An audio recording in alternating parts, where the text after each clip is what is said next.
জয় মা তারা। 2026 সালে আষাঢ় মাসের অমাবস্যার সঠিক সময়সূচি দেখুন আজকের এই পর্বে। 2026 সালে আষাঢ় মাসে অমাবস্যায় গঙ্গা স্নান, নিশি পালন, ব্রত উপবাস কবে কখন করতে হবে সঠিক সময়টি দেখুন। আষাঢ় অমাবস্যায় কি করবেন ও করবেন না, বাস্তু দোষ দূর করতে বিশেষ একটি নিয়ম পালন করার কথা বাস্তুশাস্ত্রে রয়েছে, সেই বিষয়েও জানবেন আজকেরই এ পর্বে। নমস্কার দর্শক বন্ধুরা, আশা রাখি সকলে মা তারার আশীর্বাদে ভালো আছেন। আষাঢ় মাসের অমাবস্যাকে হলহারিণী অমাবস্যা বলা হয়, আবার কোথাও কে দর্শ অমাবস্যাও বলা হয়।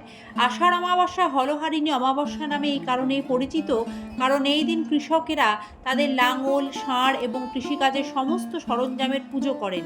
তারা ধরিত্রী মায়ের প্রতি কৃতজ্ঞতা প্রকাশ করেন এবং যাতে ভালো বৃষ্টি ও সমৃদ্ধ ফসল হয় তা প্রার্থনা করেন।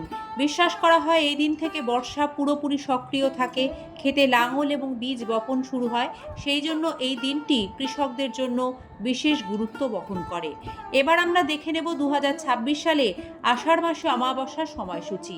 2026 সালে আষাঢ় মাসের অমাবস্যা পালিত হবে ইংরাজি 14ই জুলাই, বাংলার 29শে আষাঢ় 1433 বঙ্গাব্দ মঙ্গলবার। অমাবস্যা তিথি শুরু হচ্ছে 13ই জুলাই অর্থাৎ 28শে আষাঢ় সন্ধ্যা 6:49। অমাবস্যা তিথি সমাপ্ত হবে 14ই জুলাই অর্থাৎ 29শে আষাঢ় বিকেল 3:12। অমাবস্যার উপবাস সেই অনুযায়ী করতে হবে ইংরাজি 14ই জুলাই 29শে আষাঢ় মঙ্গলবার। তবে অমাবস্যার নিশি পালন হবে 13ই জুলাই 28শে আষাঢ় সোমবার রাতে। আষাঢ় মাসে অমাবস্যায় গঙ্গা স্নান করা শুভ।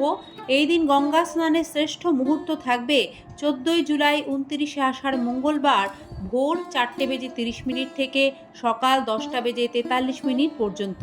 এই সময়ের মধ্যে আপনারা গঙ্গা স্নান সম্পন্ন করে নেবেন।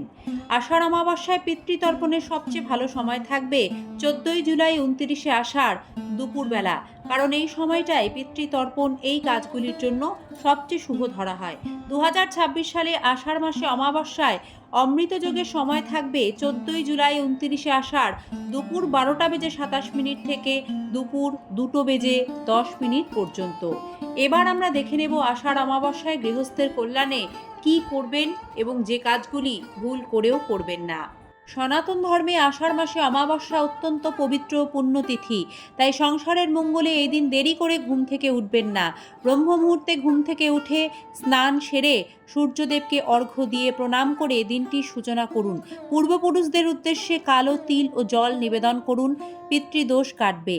আপনার সাধ্যমতো এই অমাবস্যায় দরিদ্র ও অভাবী ব্যক্তিকে খাদ্য, বস্ত্র, অর্থ দান করুন, এতেও পুণ্য ফল অর্জন করবেন। এই অমাবস্যায় শিব ও শনিদেবের পুজো করুন, হনুমান চালিসা পাঠ করুন। শনির দোষ থাকলে অশ্বত্থ গাছের নিচে সর্ষের তেলের প্রদীপ জ্বালান এই অমাবস্যার সন্ধ্যায়। সাত্ত্বিক আহার করুন। অমাবস্যায় সম্পূর্ণ নিরামিষ ও সাত্ত্বিক আহার করলে আপনি আগামী দিনগুলিতে সুস্থ নিরোগ থাকবেন। অমাবস্যায় মাংস, নেশা জাতীয় বস্তু, পেঁয়াজ, রসুন বর্জন করলে শরীর ভালো থাকে। এই অমাবস্যায় কি করবেন না? এই দিন বিবাহ, গৃহপ্রবেশ বা নতুন কোনো শুভ কাজের সূচনা করা থেকে দূরে থাকুন। আষাঢ় অমাবস্যায় নখ চুল দাড়ি কাটবেন না, তাতে গ্রহ দোষে ভুগতে হবে। অযথা তর্ক বিবাদ ঝামেলায় কারো সাথে জড়াবেন না, পশু পাখিকে আঘাত করবেন না। অমাবস্যায় তুলসী পাতা তুলতে বা ছিঁড়তে নেই, এটিও বিশেষভাবে বাস্তুর মঙ্গলে খেয়াল রাখবেন। গৃহের সকল প্রকার নেতিবাচক অশুভ বাস্তু দোষ দূর করতে আষাঢ় অমাবস্যার সন্ধ্যায় ধূপধুনোর সাথে একটু লবঙ্গ, কর্পূর একসাথে জ্বালিয়ে দেবেন এবং তার ধোঁয়া আপনার বাড়ির চারিদিকে ভালোভাবে দেখিয়ে দেবেন। এতে গৃহের সকল প্রকার বাস্তু দোষ, অশুভ শক্তি দূর হয়। বয়োজ্যেষ্ঠদের মতে অমাবস্যার রাতে নেতিবাচক শক্তি প্রভাব বৃদ্ধি পায়, তাই বিশেষ প্রয়োজন ছাড়া আষাঢ় অমাবস্যার রাতে ভ্রমণ এড়িয়ে চলুন। আষাঢ় অমাবস্যার দিন কালো পোশাক পরা এড়িয়ে চলুন। অমাবস্যার দিন যারা ব্রত উপবাস করবেন তারা চাল বা চালের তৈরি কোনো খাবার খাবেন না এবং ব্রত পালন করে সৈন্ধব লবণ গ্রহণ করতে হয়। আপনি মনের কোনো ইচ্ছা পূর্ণ করতে চাইলে ও বাধা বিপত্তি থেকে মুক্তি পেতে চাইলে আষাঢ় অমাবস্যায় যে কোনো কালী মন্দিরে গিয়ে মা কালীকে লাল জবার মালা নিবেদন করুন ভক্তি ভরে।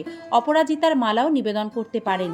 সাথে আতপ চালের নৈবেদ্য, 5 রকমের মিষ্টি ইত্যাদি মা কালীকে নিবেদন করুন। এতে মায়ের কৃপায় জীবনে কঠিন বাধা বিপত্তি, জটিল সমস্যা থেকে মুক্তি পাবেন। মা তারার আশীর্বাদে সকলের মঙ্গল হোক।